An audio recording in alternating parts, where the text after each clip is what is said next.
This is 99% Invisible. I'm Roman Mars. Back in January, Bloomberg News published a story quoting an obscure government official named Richard Trumka Jr. He works with the Consumer Product Safety Commission, which regulates stuff like furniture and electronics and household appliances.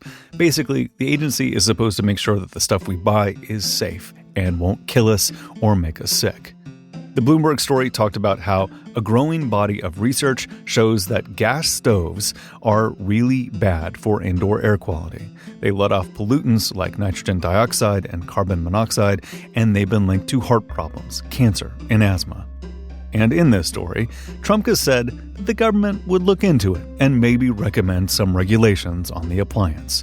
Within days, the U.S. went batshit crazy, and gas stoves were all over the news. They had become the subject of the latest skirmish in our seemingly never-ending culture war. The safety of in-home gas stoves is sparking a political battle in Washington. If the maniacs in the White House come for my stove, they can pry it from my cold, dead hands. I'm a cook. Nobody's going to tell me I can't cook with gas. First of all, any good cook cooks with gas. Democrats are coming for your kitchen appliances. The federal government has no business telling American families how to cook their dinner. I was a little surprised by the level of emotion generated by this common household appliance, but it turns out there is a long and well-documented history that explains our current moment. The natural gas industry has spent the past 100 years selling Americans on the gas stove and trying to convince us that it is superior than the electric alternative, that it's classier, more functional, and that it just cooks our food better. Alongside that full-bore advertising campaign, the gas industry has waged another quieter battle, mostly beyond the view of the public. They've worked for decades to obscure and dispute what scientists increasingly know is true. Gas stoves are bad for our health, no matter how much we love that little click, click, click, click, whoosh sound, which is admittedly a really great sound. Today, we're going to look at those parallel histories and understand how we got to this place and why Americans have so many feelings about our stoves. Our guide today is Rebecca Lieber. She's a climate reporter who's worked for Mother Jones, Grist, and Vox, and she's done a lot of work to unearth the history of the gas stove and what its popularity means for our health and the climate. Okay, Rebecca, before we get into the history, I want to talk about the gas stove that you have in your apartment. I am curious, do you have any strong feelings about it? I'm by no means a great cook. I am pretty casual about it, but I do think I bought into this myth around the gas stove before I started reporting on this. I think I just had this vague sense that cooking with gas was just better. It's a fact. It's better than electric cooking. And now that I am reconsidering all of that, I realize how long I've been exposed to this imagery around expensive, huge ranges that are in these gleaming, large homes. It's just this idea of a status symbol. Mm-hmm. And while I don't know if I have the same visceral reaction that some people do to using a flame when cooking, I realize I was influenced by this larger narrative around gas cooking. And it led me down this rabbit hole of investigating why this is just taken as a matter of fact that gas cooking is superior. So let's talk a little bit about that narrative and how it came to be. How far back can you trace the gas industry's push for gas stoves? And also, why did they feel like they even had to advertise? Like, what were they up against? So this was the part I had the most fun doing because it took a lot of archival research going through newspapers in the last century to dig up ads showing how the industry was hiring celebrities of the time to promote gas appliances. I'd say start looking at early 20th century. Mm-hmm. That's when gas was competing with wood-fired appliances and coal-fired appliances and electricity. So the gas industry had to find an edge and also market and convince consumers that this was the product to invest in. Okay, so this is a familiar story in a lot of ways. They're fighting for market share, and so, of course, they turn to advertising. And there's one example that you write about, which is the phrase, cooking with gas, or now we're cooking with gas. Can you tell me about the origins of that phrase? Yeah, this is a great story because this originated from the gas industry itself. In the 1930s, a American Gas Association executive, helped plant the story with the comedian Bob Hope's writers, so it became a part of his routine and really popularized this phrase that now we see everywhere. I was watching a TV show not long ago that had this in their writing. There's a very old Daffy Duck cartoon that also used "now you're cooking with gas," and it's supposed to mean now you're really on fire. Say, now you're cooking with gas. So this is just one of those ways that we have really normalized gases as the superior product, that this is just part of our everyday language. And it originated with a gas industry executive. And so how did the industry's advertising strategy change over time, beyond the now we're cooking with gas? Well, we see this early inception of influencer campaigns before there were really influencers. In the 1950s, the gas industry had this ad that featured actors as housewives touting their all-gas kitchen and convincing their husbands to buy them new appliances. By the way, did you know that this kitchen won an award from the Woman's Home Companion? Huh? And really, they thought of everything. I just love the convenience and modern styling of this built-in gas range. So there's plenty of examples like this throughout the decades, but one of my favorite examples was this 1980s era ad that I kind of stumbled along on YouTube. Just like the 1950s commercial starring housewives was very much of its era, this 1980s ad is this incredibly cringeworthy rap about gas cooking. Cooking with gas. Cooking with gas. We all cook better when we're cooking with gas. Gas is so hot, it's not on when it's off. It's the only way to cook. That's what we were taught. I cook with gas because the cost is much less than electricity. Do you want to take a guess? Well, it's 3 times less in the east or west. So remember those figures when it's time to take a test.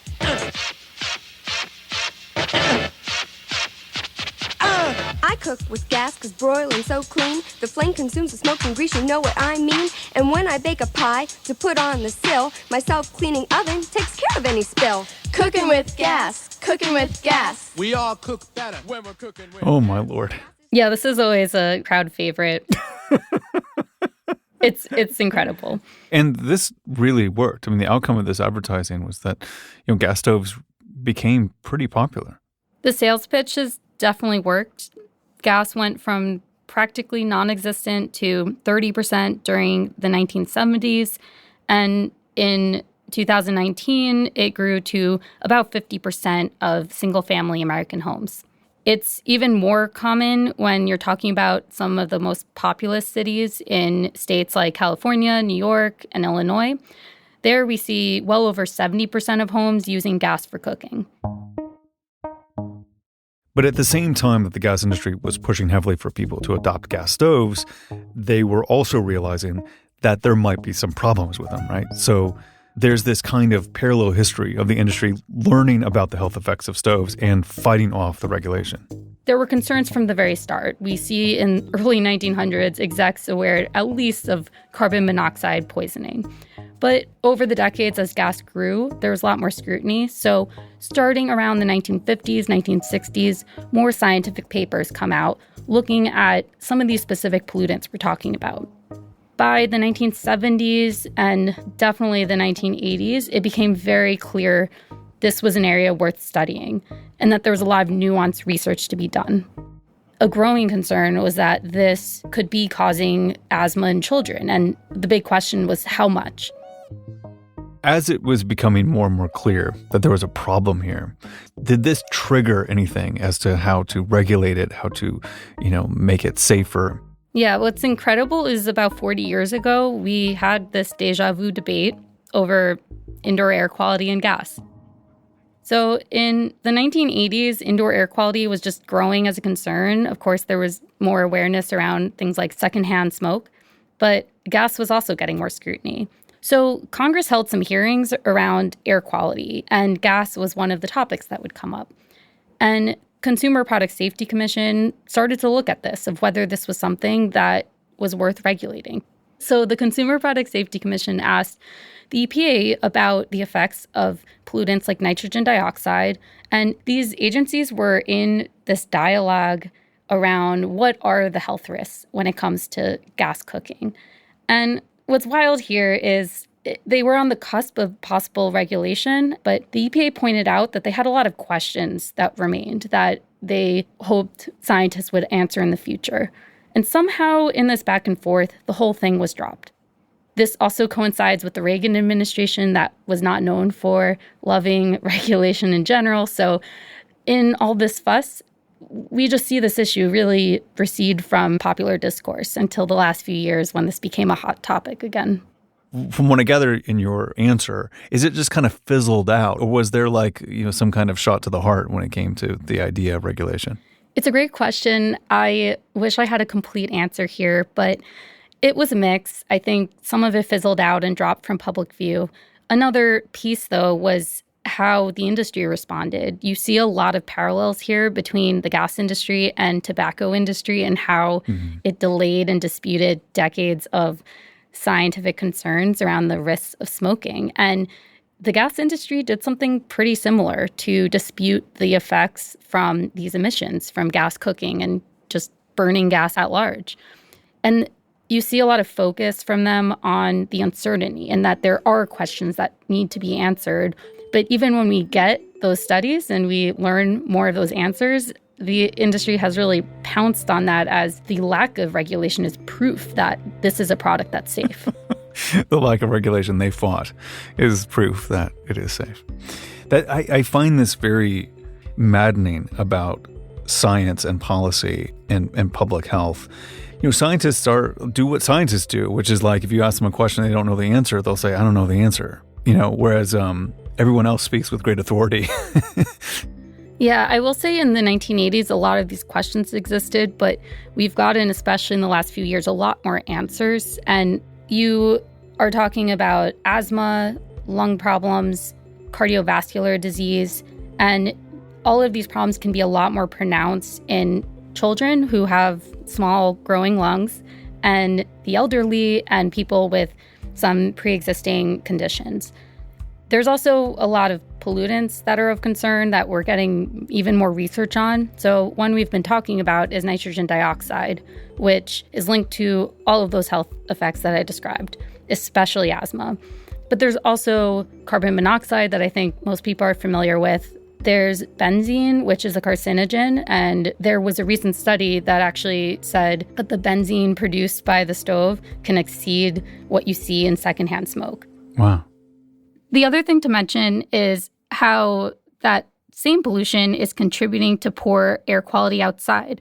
These are the kinds of pollutants that interact and help to form ozone, which is also called smog. This is methane that we're burning. Methane is a greenhouse gas that is a potent climate pollutant. So we're not just talking about air pollution here. We're talking about how gas appliances and gas infrastructure help contribute to global warming. One point the gas industry makes is that gas stoves are safe if you just use proper ventilation, like a range hood. What do you say to that idea? Ventilation is really important, and it's true that any kind of cooking can produce something called particulate matter. So ventilation is important advice when it comes to any kind of cooking, and especially when you're using the gas stove. But there are some caveats here because this doesn't work as one-size-fits-all advice. The gold standard for ventilation would be having a ducted range hood, which basically takes that dirty air and vents it outside. But scientists have started unpacking this question of how effective these hoods really are, and there's wide range. Some just don't have a powerful fan. The filter might be dirty. Some people also just have user error where they aren't turning it on when they cook. Lots of homes don't even have these hoods. I don't. So instead, I have to open a window to try to get some air circulation in my home. So it's unfortunately not as easy as just saying everyone ventilate, because not everyone has access. And we don't even have great data on this. Ventilation is important and it can cut the risk, but it doesn't work for everyone. So these federal agencies have been slow to regulate, but we are starting to see some municipalities take some action. Can you talk about some of the regulations that we've started to see over the past few years when it comes to gas stoves? Yeah, this issue really has taken off on a local level. Cooking with gas could become a thing of the past. 13 cities and 1 county in California have enacted new zoning codes, encouraging or requiring all electric for new construction. That means no natural gas lines to new homes and apartments. Some chefs may be... The number is over 100 municipalities now that have taken some kind of action to phase out gas in their new construction. So this is spread far beyond California. There are cities in Washington State, Oregon, Massachusetts that have all taken action around gas. And we're actually seeing this snowball because now states are taking action. New York became the first state in the country to phase out gas in new construction. And California has been looking at this from the air quality perspective. Illinois has had an interesting bill in the works where they would have manufacturers label gas stoves with some kind of danger warning. So there's been a lot of interesting approaches here that are all really fresh and new and ongoing. So I think when we revisit this in just a few months, we would see a very different landscape than even now. And so what is the argument for the regulation? What are they centering on? Are they centering around indoor air quality? Or are they centering around climate change and non-reliance on fossil fuels? What is the center of the argument when it comes to regulation? Yeah, this is a great distinction because there's a couple parallel tracks. A lot of the regulation we're seeing is looking at this from a climate perspective, saying we need to phase out a big source of our climate pollution. And that would entail stop building new pipelines to our buildings. So New York buildings are the biggest source of their climate pollution. So this is significant. And by phasing out gas in new construction, we start to make that transition. But there's also this parallel track where we're talking about health concerns and air quality. And that has been moving a lot more slowly. And California has looked at this question. Some states are starting to look at this. But when it comes to regulation, that's not as far along as when we're looking at this from a climate perspective. And what has been the gas industry's response this time around to some more heightened regulation on the more local level? So the gas industry has fought this pretty hard at the local level. They've launched these anti-electrification campaigns throughout the country, bringing really deep resources to pretty local fights. In California, there were examples of the industry sending out robotexts, warning that their gas stoves were going to be ripped out, which was untrue. One example that emerged in my reporting was a PR agency that went on Nextdoor to post and warn locals that their gas stoves were being taken away, to tell them to go protest. And we're seeing versions of this fight throughout the country. But this is also escalating, where we see at the state level, a lot of Republican states have passed legislation blocking cities and municipalities from banning gas appliances in their new construction. So we're seeing this fight get bigger and bigger. And we're going to get into the federal fight because a few months ago, this just exploded on a national stage, too. Yeah. Okay, let's talk a little bit about this explosion on the national stage. The political valence of this is kind of fascinating to me, about what side you're on. And I guess if it comes to regulation versus non-regulation, that sort of goes along traditional lines. But when it comes to like people who have gas stoves versus people who have electric stoves, I grew up in the rural South. There was no gas stoves at all. When I lived in rich parts of the country, cities and stuff, they had gas stoves galore.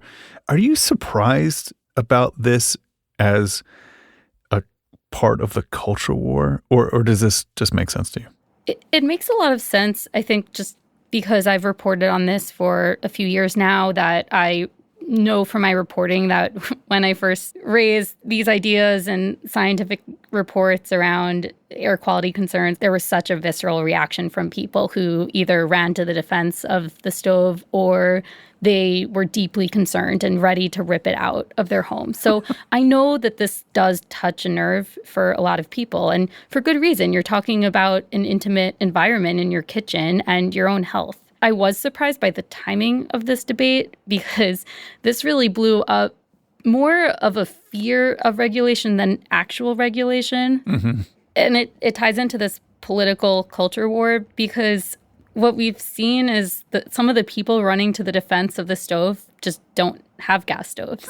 So some of my favorite examples, like Florida, you saw Governor Ron DeSantis defend the gas stove. What we're doing, I just want to make it clear to everybody, when we say don't tread on Florida or let us alone, we mean that, including on your gas stoves. You're not taking our gas stoves away from us. That is your choice. And I know many people who cook a lot do not want to part with their gas stoves. And so we're going to stand up for that. But in Florida, gas cooking is only 8% of households, so quite small. So there is this blue-red divide here. Bluer parts of the country have a lot more gas. So we're talking about California, New York, Illinois, and Massachusetts are really big gas states. And those are also states that are reliably blue and have a population that is deeply concerned about climate change. And you have political leaders who are interested in regulation and interested in moving forward on climate change. So it turns out this is pretty bad for the natural gas industry, that this has become a culture war, because the demographics don't really work out in its favor if blue states turn their back on gas. I feel like a lot of the people are fighting because a stove it's kind of intimate. It's in the kitchen. You cook with it. You use it in a certain way. You use it to make food. But like if you wrote an article about, I don't know, like that there's a possible ban on your water heater not getting gas versus being electric, like nobody would care. Does that seem true to you? Yeah, that's a great point, because water heaters aren't innocent here. They do also cause problems. And when we're talking about gas cooking, I'm also talking about a lot of other gas appliances that have many of the same problems. But yeah, something like a water heater, it's so different from the gas stove because it's kind of hidden. Like you're not interacting with that. I think it's actually, if it's working as it should, you shouldn't ever think about it.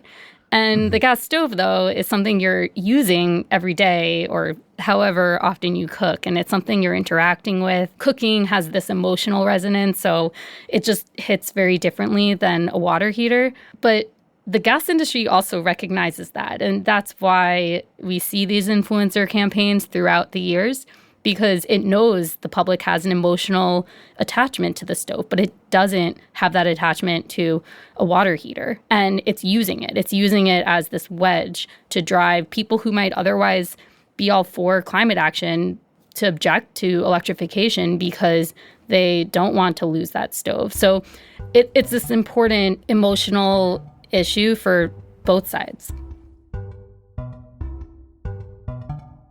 Coming up after the break, we talk more with Rebecca Lieber about the wider fight for electrification, why it's a powerful climate solution, and why it's hard for consumers to change from gas to electric.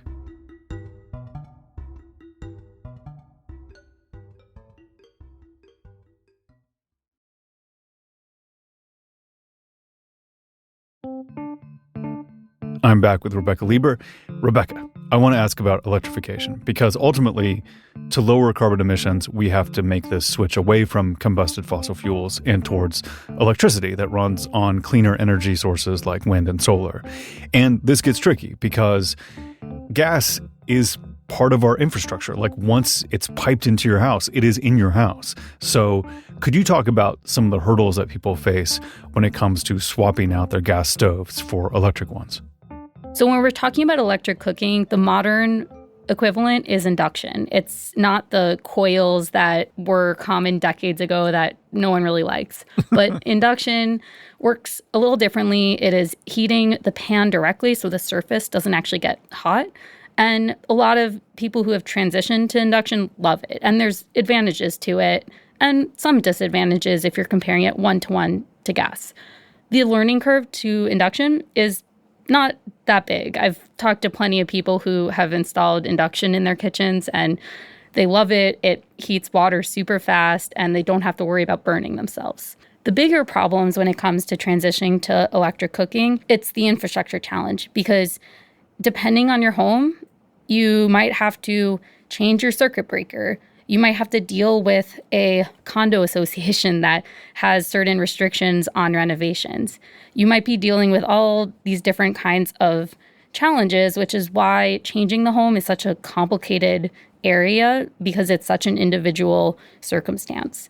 I do think this is going to get easier over the next few years. Part of that is because there are new tax breaks and incentives through the Inflation Reduction Act passed last year that will help to bring down the cost of some of these home renovations. One other thing just to mention is it doesn't always require a huge renovation to change your kitchen to more electric appliances.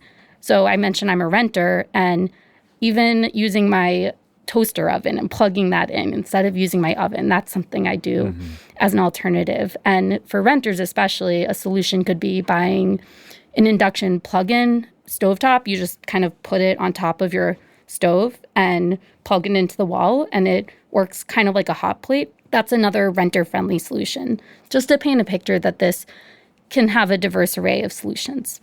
I mean, what is interesting to me is that, in a way, the gas industry is completely right to be fearful because there are lots of patches and solutions to provide electrification. But if a gas pipe isn't brought into a building, that's the end of the game for them.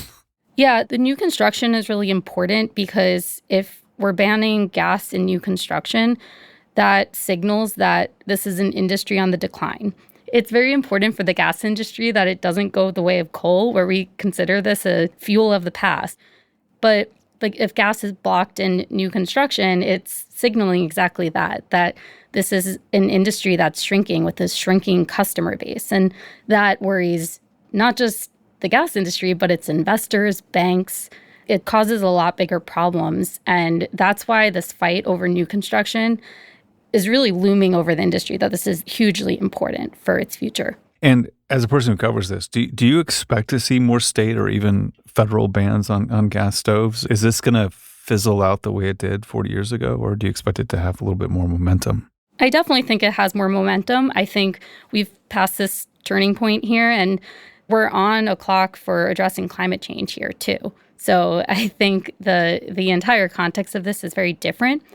I would say, though, that what to expect is not necessarily just bans. I think this could take a lot of different shapes. I think what the Biden administration is actually focused on is pushing voluntary consumer incentives, so pushing electrification and not mandating it.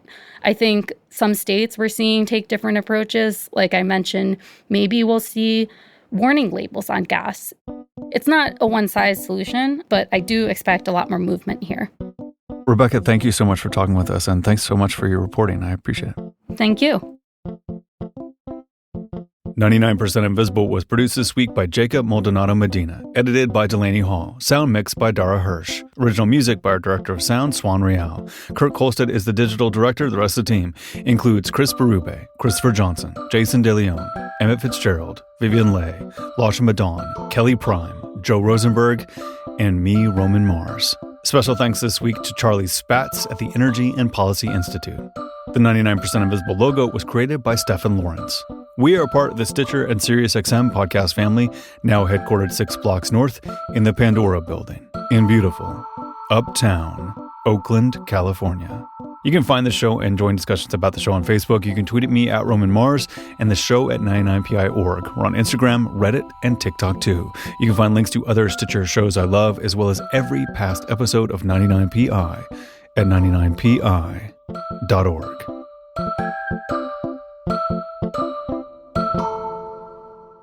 Click, click, click, click, whoosh.